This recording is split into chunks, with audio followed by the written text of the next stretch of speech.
Hey, folks. Welcome to another special episode of the award-winning Legends of Sport podcast. I'm your host, Andy Bernstein. For this episode, we once again took the show on the road to the Impact Learning Institute's Miami Sports and Entertainment Conference. Our very, very special guest is my longtime friend and colleague, Carmin Romanelli. Carmin and I first met way back at the 1992 Olympics when he was running the Sports Illustrated lab in Barcelona and I was covering the Dream Team.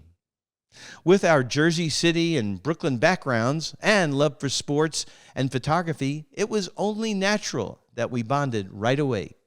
Following SI, Carmin worked under the legendary Neil Leifer at the National Sports Daily, and then our lives and careers intersected again when he took over the helm as the director of NBA Photos in 1993. With Commissioner David Stern's blessing, Carmin built NBA Photos into a very successful destination for NBA photography, archiving, and distribution. Carmin then went to Getty Images in 2004 and continues there as the Global VP of Sports Business Development. We have been great friends for over 30 years, even when he was my boss. So it was a great pleasure to sit down and chat on this episode during the Impact Conference in Miami. Carmin loves mentoring and giving back to the new generation of aspiring sports and entertainment executives, and his experience and wisdom were greatly appreciated by the students. I know you will enjoy this conversation with my friend and the legend, Carmin Romanelli, and as always, I'll see you on the backside. This is really funny because Carmin and I have never really sat down in a formal situation, right? But I've been wanting to since we started Legends of Sport years ago. We just never had the opportunity. So this is a great opportunity. Thank you, Felisa, the group, and everyone in Impact for, first of all, having this conference. But Carmin, you're such a great fit for this conference because you bring 40 plus years of expertise in the photo licensing business, archiving business, going back to working in the lab, right?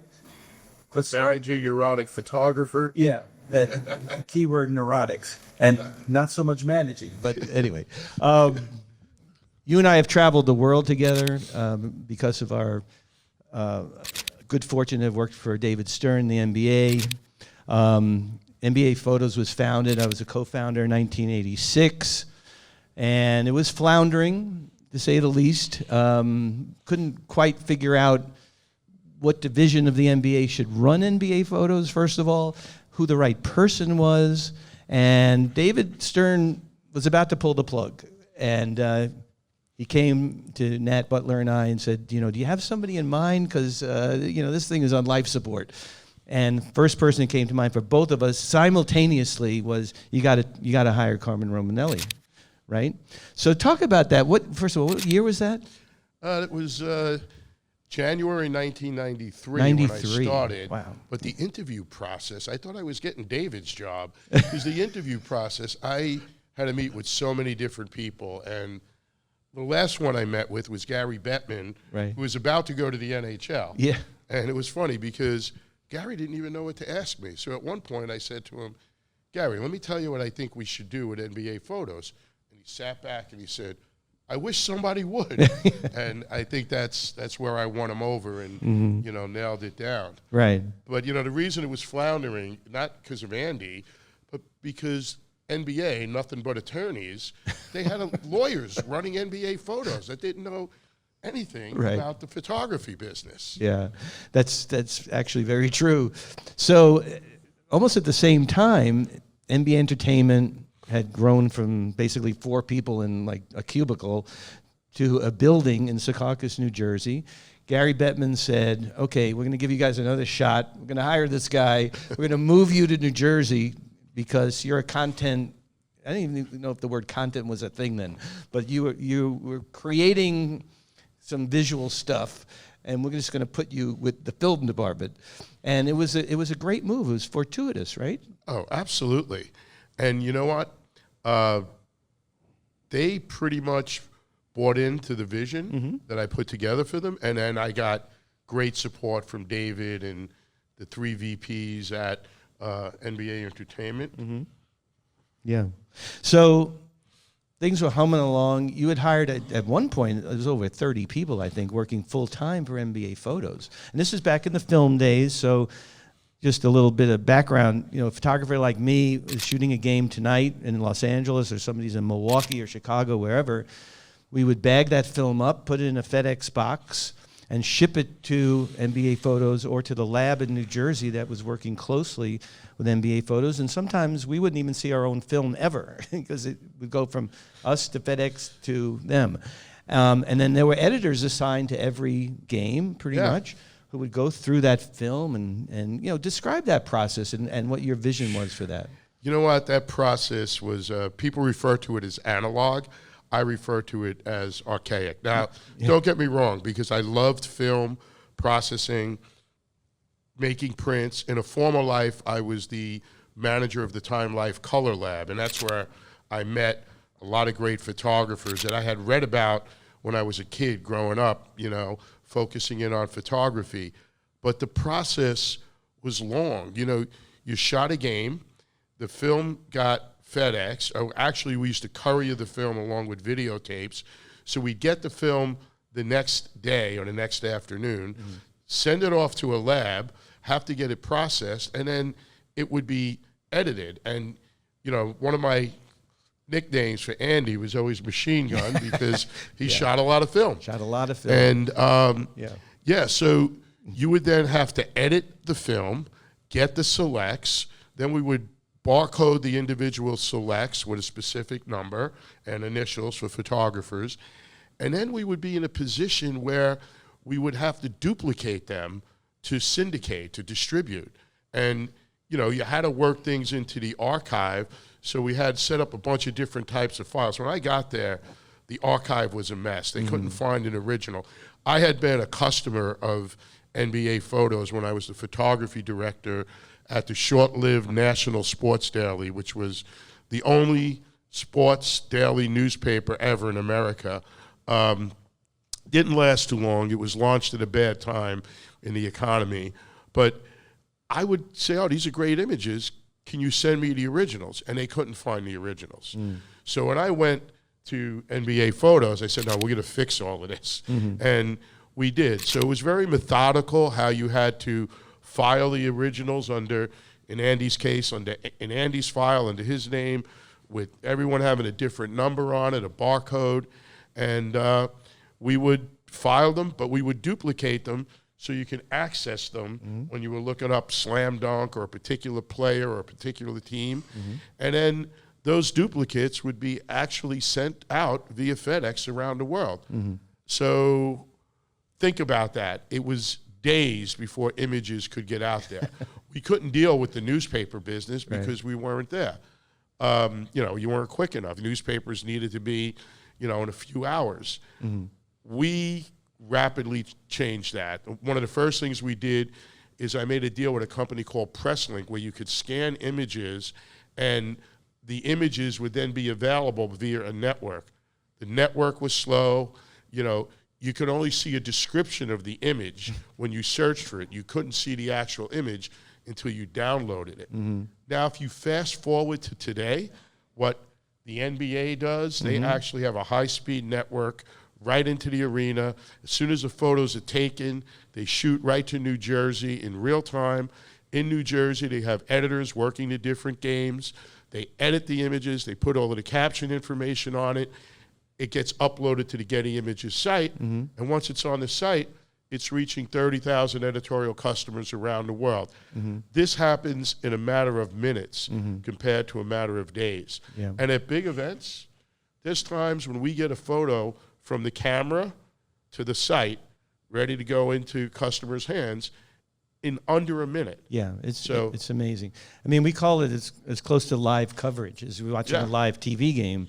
It's really, truly amazing if you think about where it came from. So towards the end of the 90s, digital technology, I use that in air quotes because, you know, it was terrible, came into being. The first camera was literally the size of a phone book, right? I mean, the camera was ridiculous. It had no resolution, didn't work most of the time. We had no way to, like, figure out how to get it from point A to point B. You know, there was a lot of trial and error, let's just say. But fast forward to today, where it was fully digital. You know, I can't even believe we went through that transition because I thought I was going to jump off a building a few times. You had to hold me back a couple of times, I remember. Well, look, as an old school photo person, I love film. I loved working in dark rooms, making prints, processing film. As the digital technology started to evolve, it accelerates. You know, technology accelerates. Look what's happening with phones. Look what's happened, for better or worse, with social media over the years. Everything picks up momentum and just accelerates. Well, today, you can't touch with film what you can do with digital chips and digital cameras. It's just phenomenal. Yeah. And it will keep improving. But I don't know how much better it can get than where it is right now. Yeah, I don't either. Maybe, I don't know. Maybe it gets transmitted right to somebody's brain. I have no idea. So somewhere around 2003 to 4, Getty Images had come in. Getty kind of came into the picture around 2000, 2001, as I remember. And they came to you at the NBA. And they said, you know what, you got all these people working here on payroll. Why don't you outsource it to us? And it was actually the other way around. Really? Because, you know, there was a meeting. There was a guy, Michael something or other, who retired, and the NBA had its first work stoppage ever. Right. And the NBA mantra was, we have to do it all ourselves. We have to control it. Nobody can do it better than us. So there was a work stoppage, and after that work stoppage, things were changing. The NBA was trying to defy gravity, and maybe it still does a little bit. But what goes up keeps going up. Well, the NBA was starting to plateau after, you know, Michael retired and after the work stoppage. And, you know, it took a little pause. It hasn't plateaued. You know, it didn't last that long, but it accelerated. So David said to all of the managers in a meeting, he was like, I'm going to challenge you all to reinvent it. He said, we have to keep control of it, and we have to be the best, but you have to reinvent what you're doing. And I had been thinking, with the digital age coming, you know, sports photography, NBA photography, the cost of doing things digitally at that time was a lot more, because as technology advances, the cost goes down usually, right? Cell phones years ago, they disconnect the call, they charge you $6 for a disconnected call, right? Technology improves, it gets to the masses, and, you know, the cost goes down. So we weren't at that point yet. So I said to David and a few other people, we can outsource. And they were interested. That was your idea? Yeah, it was my idea. That, all these years, I never knew that. And in All Sport, you know, Getty had bought a company called All Sport, and they were the ones I wanted to do it with. So I reached out to them. We started the conversation. It took a bit because we needed to get some good value for what we were doing. I'll tell you, David and Adam and Greg Winnick first laughed at me. They were like, what do you think you're going to get for it, 500,000, 600,000? So I looked them in the eye and I said, I get 10% of everything I get over that, when they were finished laughing. But the first deal that we did was a 5-year, I could say it now, a 5-year, $13.5 million deal to Getty paying us to basically take on the work, and that we were still dealing with film, and take on the distribution. We still managed everything. We managed the photographers, we managed the customers, we managed Getty Images / All Sport, but they did all of the work. Yeah. So it was kind of brilliant. Yeah. Well, also it was brilliant is that you went to the other side of the table, so to speak. So well, after I got everything implemented, and little known secret, Getty was approaching me before I approached them about the deal, about getting me to go to work for them. I wasn't ready to do it yet. I still had things, I had a vision for the NBA photos, and I had to hit that vision. And after we made the deal, when we started implementing things, Getty reapproached me and said, hey, we like this. Do you want to come and work for us? And at that point, the timing was right. I really hated leaving, the staff, and I knew I was going to continue my relationship and friendship with Andy, but I hated leaving the NBA for that purpose. But I also needed new challenges, right? You're all students here. You're going to go out into the world. Stay open to opportunity. Look for new challenges. It's easier to go like this to get ahead in the world than it is to try to just go straight vertical, right? So I was like, yeah, so now I'm going to do all sports. And at first, I was just, focused on the U.S. sports because that's where we needed to establish ourselves. And then I remember my first All-Star game after leaving the NBA to join Getty. I'm speaking to Adam Silver, and Adam's like, how do you like the new job? How's it going? I said, oh, it's great, Adam. I said, I do everything now from ladies golf to NASCAR.